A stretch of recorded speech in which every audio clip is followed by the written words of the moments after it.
Hello प्यारे बच्चों, स्वागत है फिर से आपका हमारे सुंदर चैनल केमिस्ट्री यूरेका में। और आज बच्चों हम आपको कक्षा 9 अध्याय 1 के प्रश्नोत्तर कराने जा रहे हैं। तो विज्ञान के प्रश्नोत्तर हैं ये, जो कि अर्धवार्षिक परीक्षा के लिए बहुत ही महत्वपूर्ण है। आप पेज नंबर 9 हमारे आसपास के पदार्थ विज्ञान में है ये, तो आपका हो जाएगा कक्षा 9 हमारे आसपास के पदार्थ। अब इसमें देखते हैं पेज नंबर 9 पर, पेज भी बताए देते हैं आपको 9। तो यहां है क्वेश्चन नंबर 1। पहला प्रश्न क्या है? निम्नलिखित तापमान को सेल्सियस में बदलें। तो किस में बदलना है? सेल्सियस में। तो तापमान को सेल्सियस में बदलें। पहला है ए 300 केल्विन। 300 केल्विन। तो आप जानते हो कि अगर केल्विन जो होता है वो बड़ा होता है, केल्विन ज्यादा होता है, ठीक। तो ये बड़ा बड़ा है। अब इसमें से कितना माइनस कर दें? सेल्सियस छोटा है तो इसमें से घटाना पड़ेगा। तो आपको माइनस करना है कितना? 273 जो है वो माइनस करना है, 273 या 273.15। तो हम इसको राउंड ऑफ कर देते हैं, तो 273 ही तो हो जाएगा ये, यानी डिग्री सेल्सियस में कितना हो जाएगा? 300 माइनस 273। इतना ही कर दीजिए आप। कितना आ जाता है ये? क्यों? या तो 273.15 कीजिए। अब उसमें आपको परेशानी होगी तो उसको, क्योंकि ये कम वैल्यू है, थोड़ा मान इसका कम है, इसलिए इसको थोड़ा छोड़ देते हैं। 273 तो कितना हो जाएगा? ये हो जाएगा 10 में से 3 गए 7, और यहां 9 में से 7 गए 2, यहां 2 2। तो ये कितना हो गया? 27 डिग्री सेल्सियस। कितना आया डिग्री सेल्सियस में आपका? 27। तो इसको लिख सकते हैं हम कि 300 केल्विन बराबर 27 डिग्री सेल्सियस। क्लियर? तो C जो है, देखो ABCD में भी C पहले आता है, यानी कि C छोटा है और K बड़ा है, ये याद रखना। तो अगर K को C में बदलना है तो हमको घटाना पड़ेगा, हमको उसमें से माइनस करना पड़ेगा, घटाना पड़ेगा। अच्छा, इसी का B देखते हैं। B पार्ट क्या है? 573 केल्विन। इसको अपने आप कर सकते हैं, 573 केल्विन। ये क्या हो जाएगा बच्चों? इसमें आप 573 में से कितना माइनस करेंगे? 273। तो क्या इसको डिग्री सेल्सियस ऐसे लिख लो, 573 माइनस 273 कितना हो गया? 3 में से 3 गया 0, 7 में से 7 गया 0, 5 में से 2 गया 300 हो गया ये।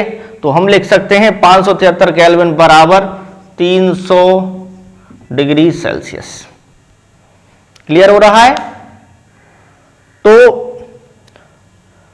आप और भी क्वेश्चन कर सकते हैं, जैसे ये तो केल्विन का था। अब है कि दूसरा जो प्रश्न है वो है कि जल की भौतिक अवस्था, जल जो होता है यानी पानी की भौतिक अवस्था क्या होगी, इसको आपको करना है बच्चों। तो देखिए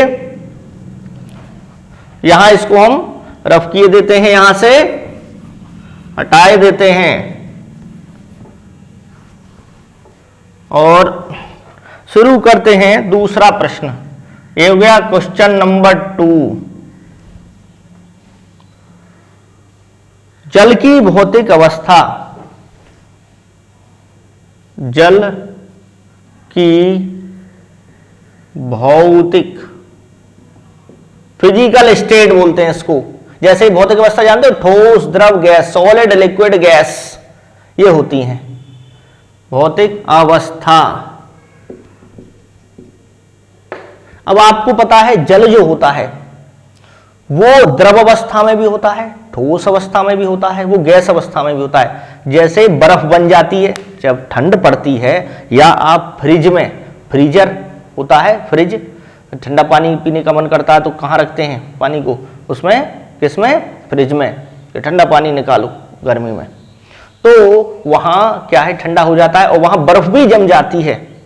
तो 0 डिग्री सेल्सियस पर बर्फ भी जम जाती है, तो ठोस भी बन जाता है।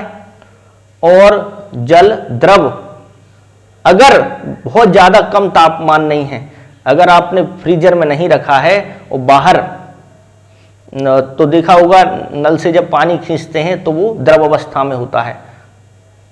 तो 2 डिग्री सेल्सियस या 25 डिग्री सेल्सियस या 50 डिग्री सेल्सियस इसमें द्रव अवस्था में वो रहता है। तो ये पूछा है कि जल की भौतिक अवस्था बताइए। तो यहां ए है 250 डिग्री सेल्सियस, 250 डिग्री सेल्सियस पर जल की भौतिक अवस्था, निम्नलिखित तापमान पर जल की भौतिक अवस्था क्या होगी। तो आपको 250 डिग्री सेल्सियस पर पूछा है ये। अब ये 250 है या 25 है, ये लेकिन इस किताब में तो 250 ही लिख रहा है, लेकिन मुझे लगता है ये 25 है। ठीक है, तो क्या होगा, ये 25 डिग्री सेल्सियस है, ये यहां पर डिग्री सेल्सियस है ये। तो 25 डिग्री सेल्सियस का मतलब क्या हुआ, द्रव अवस्था है, 0 पे तो बर्फ होता, वो 0 पे ठोस अवस्था होता। तो ये कौन सी अवस्था है जल की, ये द्रव, यानी द्रव अवस्था वो होती है जिसमें वो बह सके, बहता है ना पानी जैसे बहता है, बह सके, तो द्रव अवस्था। इसको हम कमरे का ताप भी बोलते हैं। किसका बोलते हैं, कमरे का ताप। कमरे के ताप पर 20 से 25 डिग्री सेल्सियस वो माना जाता है। भौतिक अवस्था हो गई। बी है 100 डिग्री सेल्सियस, 100 डिग्री सेल्सियस। अब समझिए 100 पर जल जो है वो वाष्प अवस्था में, यानी उबलने लगता है, उबलने लगता है। 100 पे क्या होता है, वो उबलने लगता है, तो वाष्प अवस्था में वो बदल जाता है। लेकिन 100 पर जल भी रहता है, 100 पे वो शुरू करता है वाष्प अवस्था में बदलना। तो 100 पे क्या होता है, जल भी रहेगा, गर्म जल भी रहेगा, और 100 पे वो जल वाष्प भी रहेगा। तो वाष्प किसका रूप है, गैस का। तो दोनों रहते हैं। तो यहां पर लिख दीजिए द्रव अवस्था एवं गैस अवस्था, दोनों। जैसे एक और मैं अपनी तरफ से ले रहा हूं, अपनी तरफ से आपको फ्री में, ऑफर में ये दिया जा रहा है 0 डिग्री सेल्सियस, 0 डिग्री सेल्सियस। तो 0 जो है उस पे बर्फ जम जाती है, और 0 पे पानी भी रहता है, 0 पे द्रव भी रहेगी, द्रव अवस्था, और 0 पर बर्फ भी जम जाती है। तो दोनों ही रहती हैं, यानी वो बर्फ क्या है, ठोस। तो ठोस अवस्था इसे बोलते हैं सॉलिड स्टेट, सॉलिड स्टेट। इसे बोलते हैं लिक्विड स्टेट, लिक्विड स्टेट। और इसे बोलते हैं gas state, GAS, gas state. और दूसरा ठोस अवस्था और द्रव अवस्था, द्रव अवस्था दोनों ही इस पर रहेंगे। क्लियर हो गया? तो यहां पर ये समझ में आ गया होगा। अगले प्रश्न की ओर चलते हैं हम फटाफट, देखते हैं अगला आपका प्रश्न क्या है।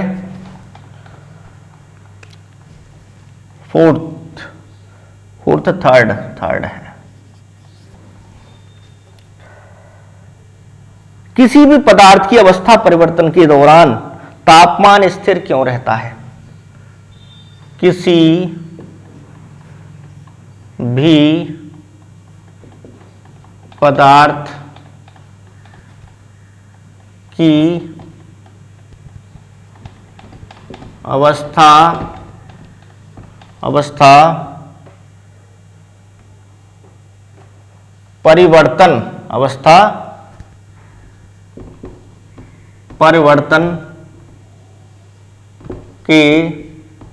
परिवर्तन के दौरान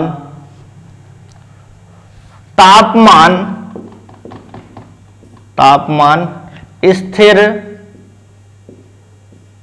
क्यों रहता है? क्यों रहता है? जैसे समझो, यहां हम ठोस ले रहे हैं, जल को ही ले लें।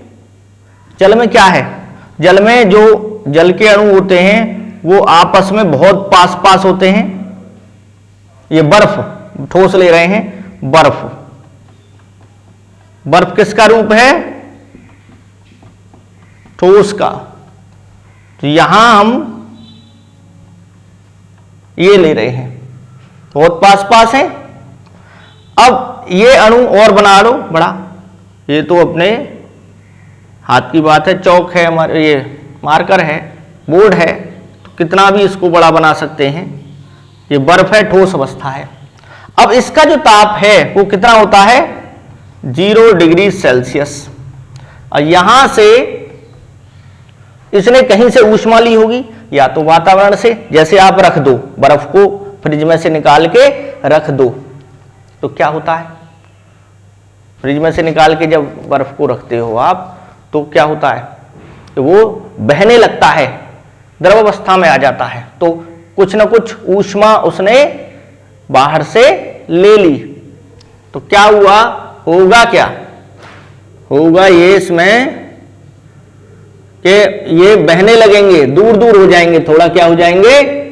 दूर दूर, ये थोड़ा यहां, ये यहां, ये यहां, ये यहां, इस टाइप से ये थोड़ा दूर दूर बहने लगेंगे। यानी इनके बीच जो आकर्षण बल है वो थोड़ा कम हो जाएगा। यहां आकर्षण बल ज्यादा है, यहां पकड़े हुए हैं, एक दूसरे को पकड़े हुए। यहां ऐसा नहीं है, यहां वो बह सकता है। तो ये कौन सी अवस्था हो गई? द्रव अवस्था। और इसका भी जो ताप है वो 0 डिग्री सेल्सियस है। तो क्या हुआ कि कुछ ना कुछ ऊष्मा तो मिली उसे। अगर ऊर्जा नहीं मिली होती तो क्या ये दूर दूर जा सकते थे? नहीं। समझ में आ गया? ताकत आ गई इनमें। तो बताइए, द्रवावस्था 0 डिग्री, तापमान तो है सेम, इसका भी 0, इसका भी 0, ये द्रव अवस्था है। तो वो जो ऊष्मा थी जो दी गई वो कहां पे गई? कि उसने ताप तो बढ़ाया नहीं। वैसे देखा जाता है जनरली कि अगर आप ऊष्मा दो तो ताप बढ़ता है, ताप बढ़ता है। जैसे अब कमरे में आप जो है वो गैस जला लें कमरे में, या हीटर होता है जाड़े के मौसम में, हीटर लगा लें, तो क्या होगा कि कमरे का जो ताप है वो बढ़ जाएगा, कमरे का ताप बढ़ जाएगा। लेकिन यहां ताप नहीं बढ़ा ऊष्मा देने से। तो क्यों? तापमान क्यों? किसी भी पदार्थ की अवस्था परिवर्तन हुई है, ठोस से क्या हो गया? द्रव। लेकिन तापमान जो है स्थिर क्यों रहता है? तो उसका कारण यह है बच्चों, कारण वह क्या है इसका कि जो ऊष्मा दी जा रही है वो आकर्षण बल को तोड़ने के काम आ जाती है, आकर्षण बल को तोड़ने के काम आ जाती है, लेकिन तापमान फिर भी स्थिर रहता है। समझ में आ गया? एक दो ही काम करेगी वो। अब आपने इतनी ही ऊष्मा दी कि केवल क्या हुआ, आकर्षण बल जो है वो टूट गया। ठीक, यहां पर देखिए कहते हैं ना कि भाई पैसा तो बहुत आ रहा है, पैसा बहुत आ रहा है, लेकिन तो फिर भी कुछ नहीं हो रहा है, फिर भी कुछ नहीं हो रहा है। तो क्यों? हो सकता है उसने पहले से कर्जा ले रखा हो कुछ, तो उस कर्जे को चुकाने में ही वो पैसा क्या हो गया, चला गया, तो वो दिखाई नहीं दिया। ऐसे ही ये जो ऊष्मा है पहले से जो आकर्षण बल हैं उनको तोड़ने के काम आ गई। तो उस ऊष्मा को क्या बोलते हैं? जो केवल अवस्था परिवर्तित करती है उसे कहते हैं गलन की गुप्त ऊष्मा या संगलन की प्रसुप्त ऊष्मा। लिखवा देते हैं इसको, ये समझ में आ गया होगा। इसको अब यहां से रफ करते हैं, पहले इसका उत्तर लिखते हैं। उत्तर देखिए, अवस्था परिवर्तन में दी गई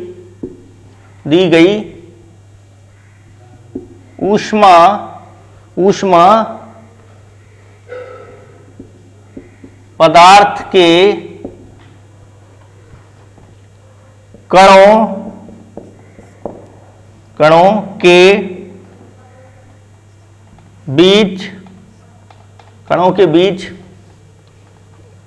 के बीच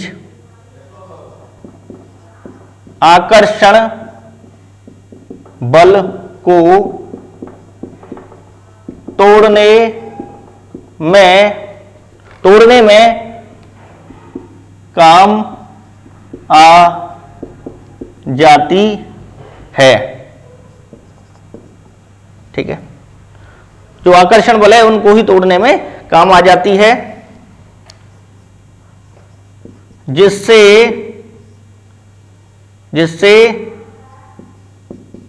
तापमान स्थिर रहता है। तापमान स्थिर रहता है। इस ऊष्मा को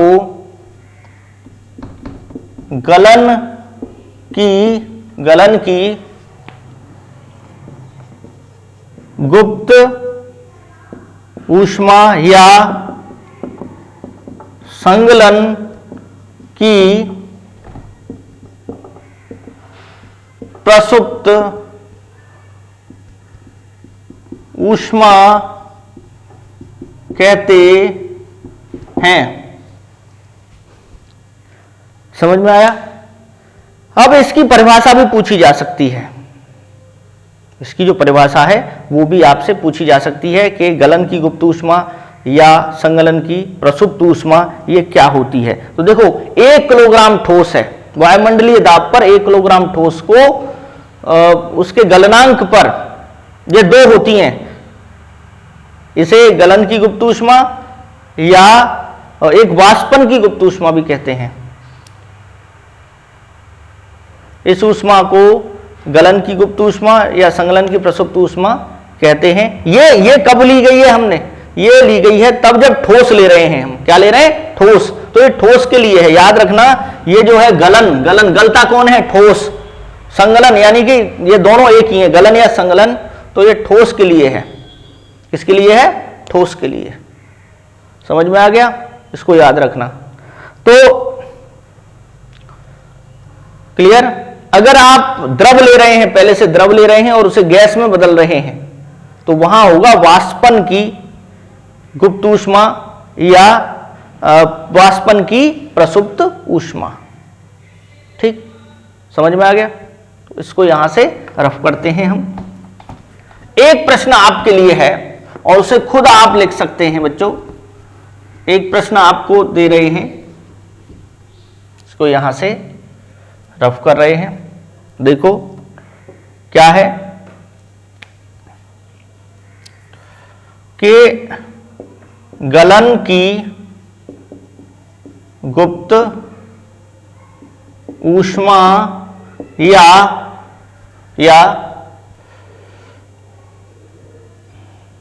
संगलन की प्रसुप्त ऊष्मा किसे कहते हैं। ये आपकी बुक में पेज नंबर 8 पर, यूपी बोर्ड पेज नंबर 8 पर दे रखी है इसकी कि 1 किलोग्राम जो है क्या लेते हैं, 1 किलोग्राम ठोस, यानी इसको देखिए लिखवाई देता हूं, वायुमंडलीय दाब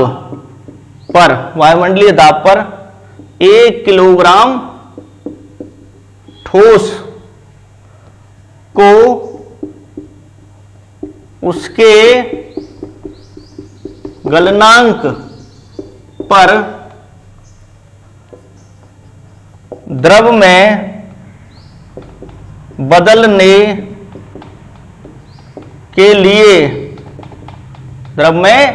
के लिए आवश्यक ऊष्मा को गलन की गुप्त ऊष्मा कहते हैं या संगलन की प्रसुप्त ऊष्मा, बात दोनों एक ही है। 1 किलोग्राम ठोस है, किसमें बदलना है, द्रव में। तो गलनांक पर, गलनांक जैसे हम कहते हैं कि गलनांक चेंज नहीं होना चाहिए। बर्फ जो है वो कितने पर जमती है, जल की बात करें हम तो वो 0 डिग्री सेल्सियस पर जमती है। 0 पे ही द्रव बनने लगता है, थोड़ा थोड़ा पानी सा बनने लगता है। तो 0 पे ही, यानी ये चेंज ना हो, 0 पे ही वो क्या हो जाए, द्रव अवस्था में परिवर्तित हो जाए, तो उस ऊष्मा को क्या कहते हैं, गलन की गुप्त ऊष्मा या संगलन की प्रसुप्त ऊष्मा। क्लियर? वाष्पन की भी, अब वाष्पन में क्या होगा, अगर आपसे पूछा जाए वाष्पन की गुप्त ऊष्मा या वाष्पन की प्रसुप्त ऊष्मा, तो उसमें बच्चों क्या करोगे, उसमें क्या करोगे कि वायुमंडलीय दाब पर 1 किलोग्राम द्रव, यहां लोगे द्रव को उसके गलनांक पर, किस पे, गलनांक नहीं, यहां लिखोगे क्वथनांक पर वाष्प में बदलने के लिए आवश्यक ऊष्मा को वाष्पन की गुप्त ऊष्मा कहते हैं। तो इसको यहीं पे ये नोट कर लिया होगा। अगर मैं यहां से इसको हटा दूं और कर दूं वाष्पन और यहां कर दूं वाष्पन, देखिए यहीं पे ही आपके दूसरा प्रश्न बन जाएगा। कैसे कहते हैं, 1 किलोग्राम द्रव कर दो, यहां कितना कर दो, द्रव, क्योंकि वाष्प अवस्था में कौन बदलेगा, द्रव, उसके यहां पर क्या कर दोगे, क्वथनांक। क्वथनांक क्या होता है, जैसे जल का क्वथनांक है 100 डिग्री सेल्सियस, उबलता है, उबलना, जल का क्वथनांक का मतलब होता है उबलना, उबल रहा है। ठीक, तो 100 पे उबलता है, तो 100 पे उबलता है, 100 पे ही वो वाष्प अवस्था में भी परिवर्तित हो जाता है, 100 जो है वो जल का भी 100 हो जाता है, दोनों का तापमान स्थिर रहता है, लेकिन अवस्था क्या हो जाती है, परिवर्तित।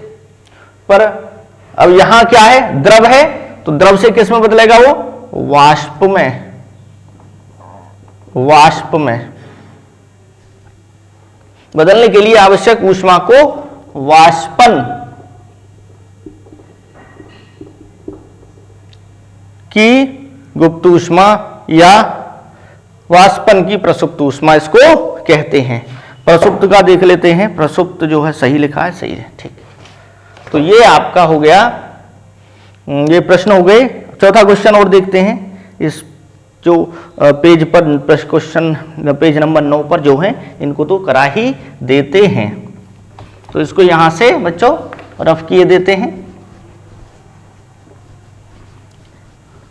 बहुत ही आसान है ये क्वेश्चन। देखिए क्वेश्चन नंबर 4, वायुमंडलीय गैसों को द्रव में परिवर्तित करने के लिए कोई विधि सुझाइए। जैसे देखो प्रश्न आप खुद देखिए, वायुमंडलीय गैस, वायुमंडल ये जो हमारा हमारे आसपास जो हवा है इसमें गैस कौन सी है? ऑक्सीजन, नाइट्रोजन, बहुत कम मात्रा में कार्बन डाइऑक्साइड भी है, जल की भाप भी है, जल वाष्प। तो कैसे होंगी? वायुमंडलीय, वायुमंडल जो हमारे आसपास दिखाई देता है, वायु, वायु माने वायु का मंडल, हवा, वायुमंडलीय गैस ज्यादातर तो कौन सी होती हैं? नाइट्रोजन 78% है, 21% जो है ऑक्सीजन है, बहुत कम जो है CO2 है, जल वाष्प है। इनको किस में बदलना है? द्रव में। किस में? द्रव में, लिक्विड में। जैसे आपने सुना होगा द्रव नाइट्रोजन, द्रव ऑक्सीजन, द्रव कार्बन डाइऑक्साइड, ये तो सीधा ठोस में बदल जाती है, द्रव में बदलना है। तरीका बताओ। देखो गैस तो दूर दूर भागती है, ऊर्जा इतनी ज्यादा है, किसी के अंदर ऊर्जा ज्यादा है तो वो दूर दूर भागेगा, तो वो पकड़ में नहीं आएगा आपके। यहां पर ये इनकी ऊर्जा ज्यादा होती है तो ये गैस में रहती हैं, खुलेआम इनके जो अणु हैं वो घूमते हैं। द्रव में उन्हें बंधना पड़ता है, पास पास आना ही पड़ता है इनको द्रव में। तो क्या करना पड़ेगा? पास पास लाने के लिए इनको दबाना पड़ेगा, संपीड़न करना पड़ेगा। क्या करना पड़ेगा? तरीके दो हैं, देखो, एक तो कि दाब लगाना पड़ेगा, दाब बढ़ाना होगा। दाब, जैसे देखो टायर में हवा अपने आप भर जाती है क्या? कि टायर रख दिया आपने और हवा भर गई? नहीं, पंप से प्रेशर लगाना पड़ता है, पंप से दाब लगाना पड़ता है, तब टायर में हवा जाती है। या तो उसको आप मशीन से कर दो प्रेशर से, या फिर अपने हाथों से, तो इसे कहते हैं संपीड़न करना।